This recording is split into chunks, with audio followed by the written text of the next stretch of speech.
स्टुडिओमध्ये देशाच्या पंतप्रधानांविषयी सुद्धा अर्वाच्या शब्दामध्ये काहीतरी चित्रित झालेलं आहे। या स्टुडिओमध्ये राज्याचे अनेक जे मंत्री आहेत किंवा काही राजकीय पक्षाचे नेते आहेत त्यांच्याबद्दल चित्रीकरण झालेले आहे आणि ह्या स्टुडिओमध्ये अनेक प्रकारचे अशा घटना घडलेल्या आहेत ज्या घटनेमुळे ह्या मुंबईचं वातावरण गढूळ होईल।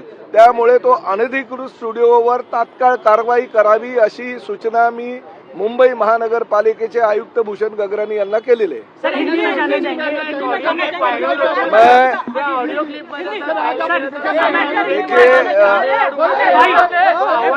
जैसी घटना मुंबई में घटी कल, इस राज्य का मंत्री होने के नाते मैं समर्थन नहीं करना चाहता हूं, मगर ये भी बात उतनी सच है कि मैं मंत्री बाद में हूं, शिवसैनिक पहला हूं।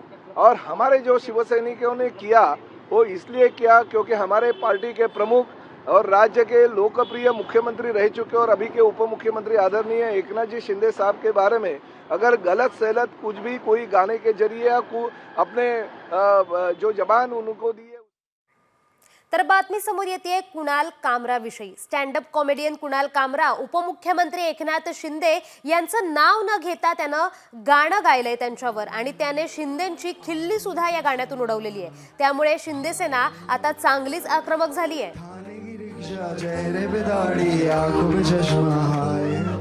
एक झलक दिखलाए कभी गुवाहाटी में छुप जाए, मेरी नजर से तुम देखो गद्दार थाने की रिक्शा।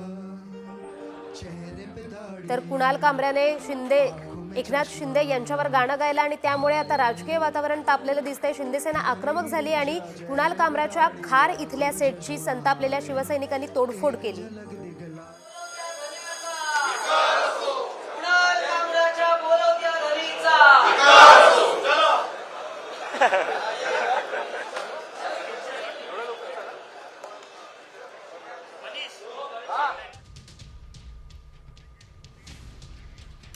तर शिंदेंच्या कार्यकर्त्यांनी कामराच्या शोच्या सेटची तोडफोड केल्यानंतर संजय राऊतांनी संताप व्यक्त केलाय।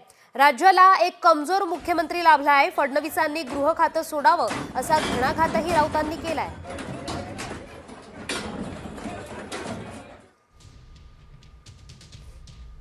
60 लोक जातात, हातामध्ये लाठ्याकाठ्या घेतात आणि खार परिसरातील ज्या हॉटेलमध्ये स्टुडिओ आहे ते हॉटेल त्यांनी उद्ध्वस्त केलं।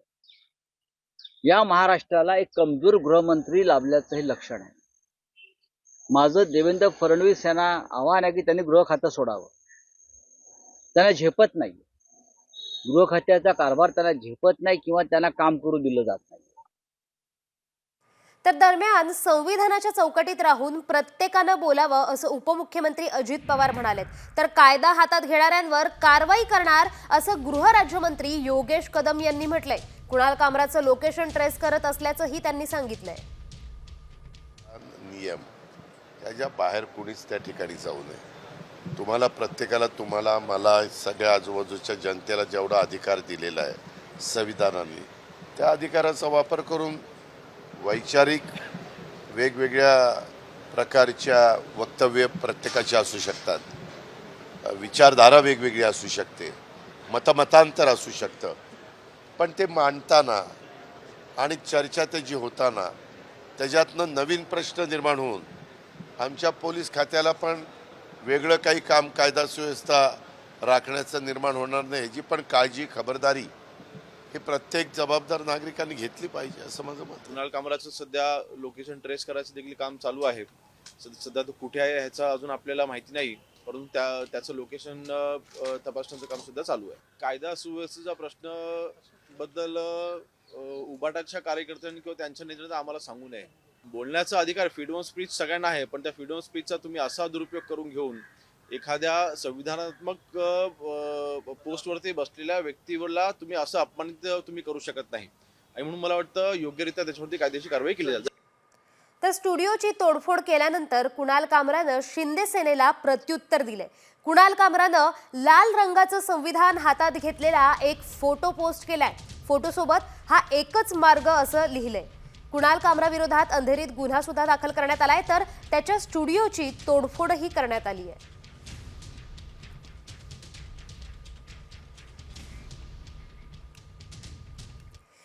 खोकेबाई काय घेऊन बसला तर अख्खी विधानसभा भरली आहे असं म्हणत राज ठाकरेंनी राज्य सरकारवर अप्रत्यक्ष टीका केली आहे. मनसे पक्षात फेरबदल केल्यानंतर राज ठाकरेंनी चौफेर फटकेबाजी केली आहे. यावेळी त्यांनी आमदारांवर सुद्धा निशाणा साधलाय. खोकेबाई काय घेऊन बसले, आपली विधानसभा भरली आहे.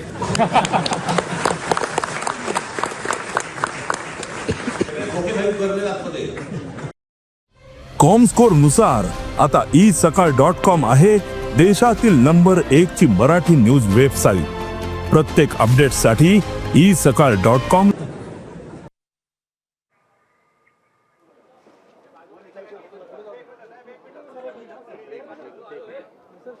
तेवढंच रे.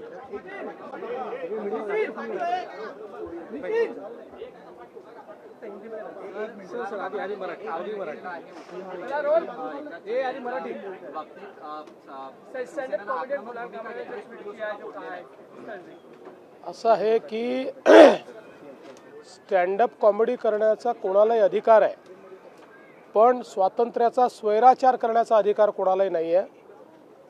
खरं म्हणजे कामराला हे माहिती पाहिजे की महाराष्ट्राच्या जनतेने 2024 साली कोण गद्दार आहे आणि कोण खुद्दार आहे हे दाखवून दिलेलं आहे.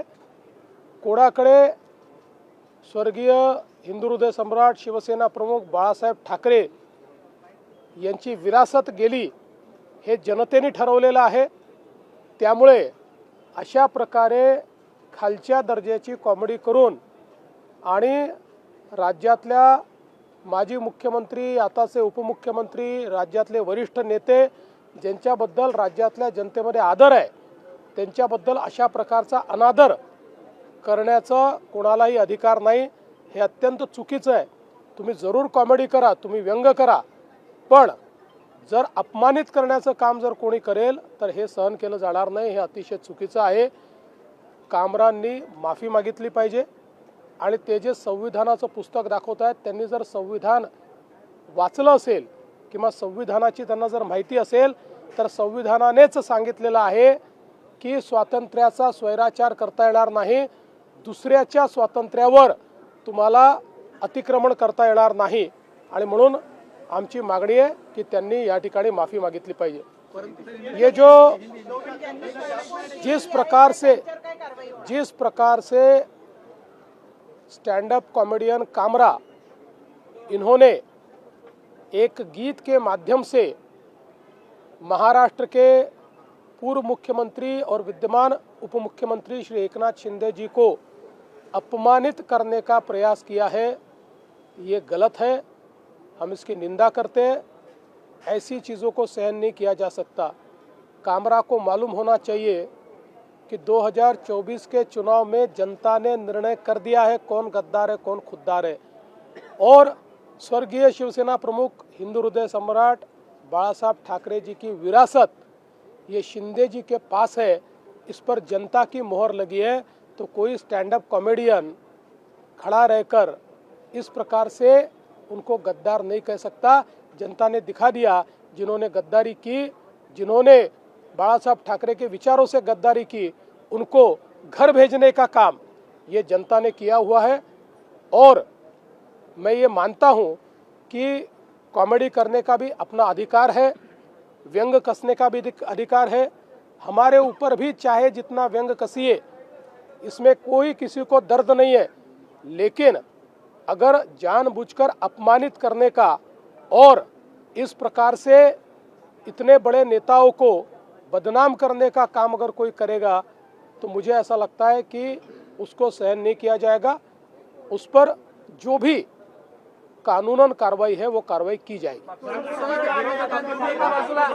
नहीं, बिल्कुल कुणाल कामरा इन्होंने माफ़ी मांगनी चाहिए. वो जिस प्रकार से संविधान का फोटो दिखाकर ट्वीट कर रहे हैं, ये वही लाल संविधान है जो राहुल गांधी दिखाते हैं. ये राहुल गांधी का संविधान जो न राहुल गांधी ने पढ़ा है न कामरा ने पढ़ा है.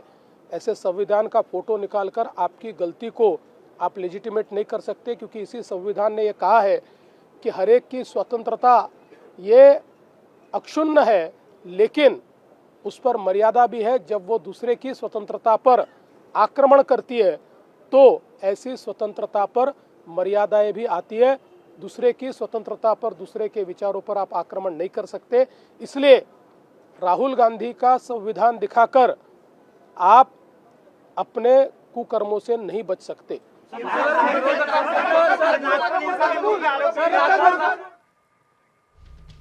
तर कुणाल कामरावर कायदेशीर कारवाई करण्यात येणार आहे आणि त्याने माफी मागावी अशी सुद्धा फडणवीसांनी प्रतिक्रिया दिलेली आहे। स्वातंत्र्याचा स्वैराचार करणं कोणाचाही अधिकार नाहीये। कोण गद्दार आहे, कोण खुद्दार आहे हेही जनतेने दाखवून दिले असंही वक्तव्य मुख्यमंत्री देवेंद्र फडणवीस यांनी केले। तसंच कुणाल कामरावर कायदेशीर कारवाई होईल आणि त्याने तात्काळ माफी मागावी असंही त्यांनी म्हटलेलं आहे।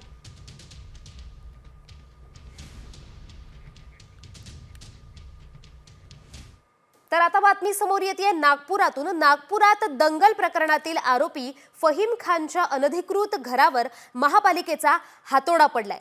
जेसीबीच्या मदतीनं अनधिकृत बांधकाम पाडण्यात येत आहे। कडेकोट बंदोबस्तात ही कारवाई करण्यात येते। यशोधरा नगरच्या संजय बाग कॉलनीत फहीम खानचं अनधिकृत घर आहे।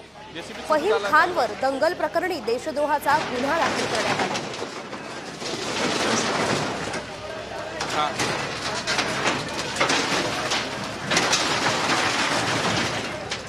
दोन WKT दिले, मिळाले आहे का?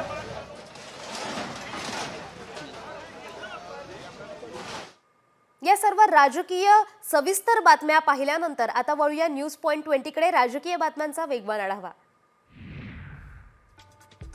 स्टँडअप कॉमेडियन कुणाल कामरानं उपमुख्यमंत्री एकनाथ शिंदे यांचं नाव न घेता त्यांच्यावर गाणं गायलंय। यातून त्याने शिंदेंची खिल्ली उडवली आहे। या गाण्यात गद्दार असा उल्लेखही आलाय। यावरून आता राजकीय वातावरणही चांगलंच तापलंय।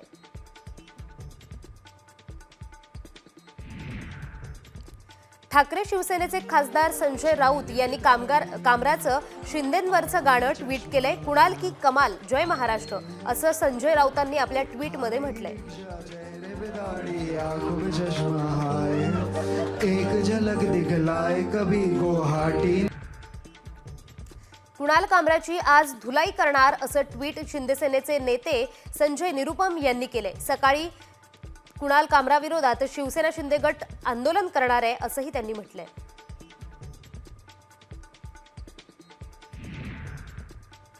आदित्य ठाकरेंनी ट्विट करत शिंदे गटाला डिवचलंय। कॉमेडी शोच्या स्टेजची तोडफोड म्हणजे मुख्यमंत्री आणि गृहमंत्र्यांना कमजोर करण्याचा आणखी एक प्रयत्न असल्याचंही त्यांनी म्हटलंय।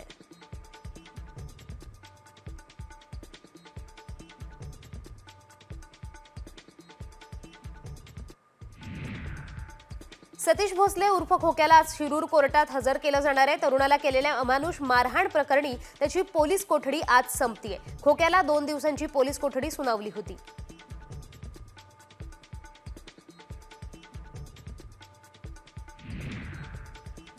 शिवराय आणि संभाजी महाराजांबद्दल आक्षेपार्ह वक्तव्य करणाऱ्या प्रशांत कोरटकरच्या अटकपूर्व जामीन अर्जावर आज मुंबई उच्च न्यायालयात सुनावणी होणार आहे। न्यायमूर्ती राजेश पाटील यांच्या एकलपीठासमोर सुनावणी करण्यात येणार आहे। कोल्हापूर सत्र न्यायालयाने अटकपूर्व जामीन अर्ज फेटाळल्याच्या निर्णयाला कोरटकरने उच्च न्यायालयात आव्हान दिलंय।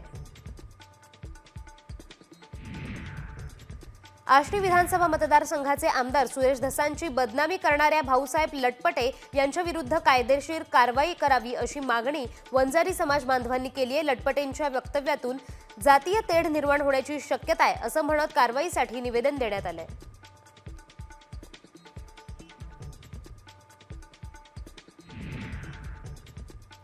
महाबळेश्वरमध्ये नगरपालिका आणि महावितरण विभाग आमने सामने आल्याचं पाहायला मिळतंय। महावितरणाकडून नगरपालिकेचा वीज पुरवठा खंडित करण्यात आलाय, तर महावितरणाच्या कारवाईला उत्तर देण्यासाठी नगरपालिकेने महावितरणाचं कार्यालयच सील केलंय। अखेर जिल्हाधिकाऱ्यांच्या मध्यस्थीनंतर वादावर पडदा पडलाय।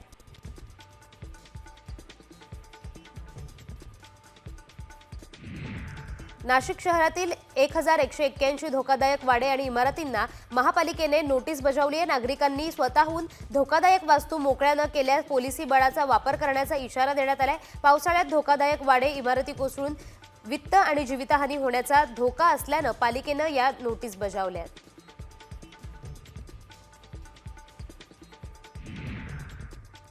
पुण्यातील स्वारगेट प्रकरणानंतर तरुणीसह महिलांसह सुरक्षेचा प्रश्न ऐरणीवर आलाय. रोड रोमिओ स्थानिक तरुण यांच्याकडून त्रास दिला जातोय.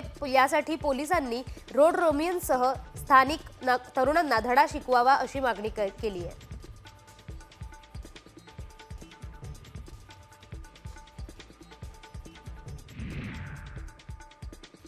महाराष्ट्र क्षय आजाराच्या विळख्यात सापडलाय. गेल्या 100 दिवसात 40,000हून अधिक टीबीचे रुग्ण आढळलेत. टीबी विरोधी मोहीम अंतर्गत 1.37 कोटी लोकांच्या आरोग्याची तपासणी करण्यात आली आहे. या तपासणीत ही चिंता वाढवणारी आकडेवारी समोर आली आहे.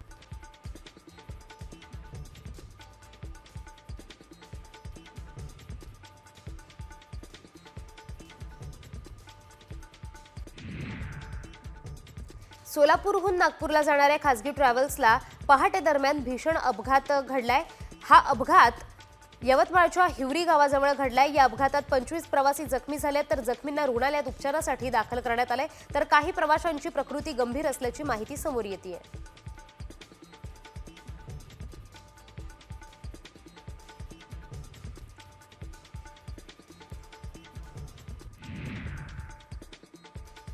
अकोल्यात 22 वर्षीय तरुणाची चाकू भोसकून हत्या करण्यात आली आहे. प्रेम प्रकरणातून हत्या झाल्याची प्राथमिक माहिती मिळते. सदर घटनेचा थरार सीसीटीव्ही कैद झालाय. माझ्या मैत्रिणीला का बघतोय असं म्हणत हत्या झाली आहे.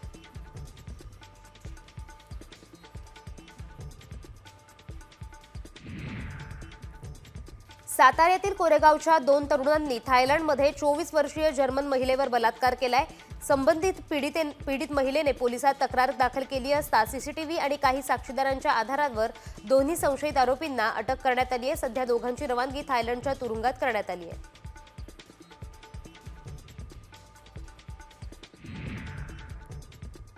रायगडमधील कुडगावात बेकायदा गर्भपाताचा प्रकार उघडकीस आलाय. कोणताही वैद्यकीय अधिकार नसताना डॉक्टरने एका गर्भवती महिलेला गर्भपातासाठी गोळ्या दिल्या. या प्रकरणी डॉक्टर शंकर रंगराव कुंभार यांच्या विरोधात दिघी सागरी पोलीस ठाण्यात गुन्हा दाखल झाला असून तो फरार झालाय. याआधी कुंभाराविरोधात अनेक तक्रारी सुद्धा दाखल झाल्या आहेत.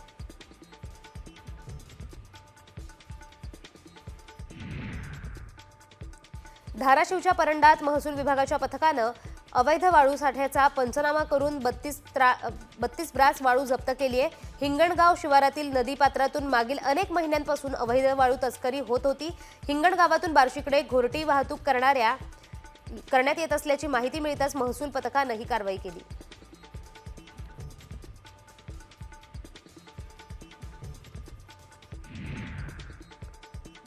अकोल्यात टरबूज पिकावर अज्ञात रोगाचा प्रादुर्भाव होतोय. या रोगाच्या प्रादुर्भावामुळे शेतकऱ्यांचं टरबूज पीक हातातून निघून जातंय.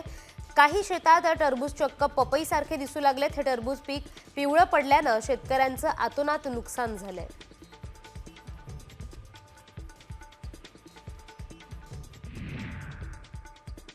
चाकण तळेगाव चौकातून रिक्षा चोरी करण्यात आली आहे. ही घटना सीसीटीव्हीमध्ये कैद झाली आहे. पोलिसात तक्रार दाखल केली असून पोलीस चोराचा शोध घेत आहेत.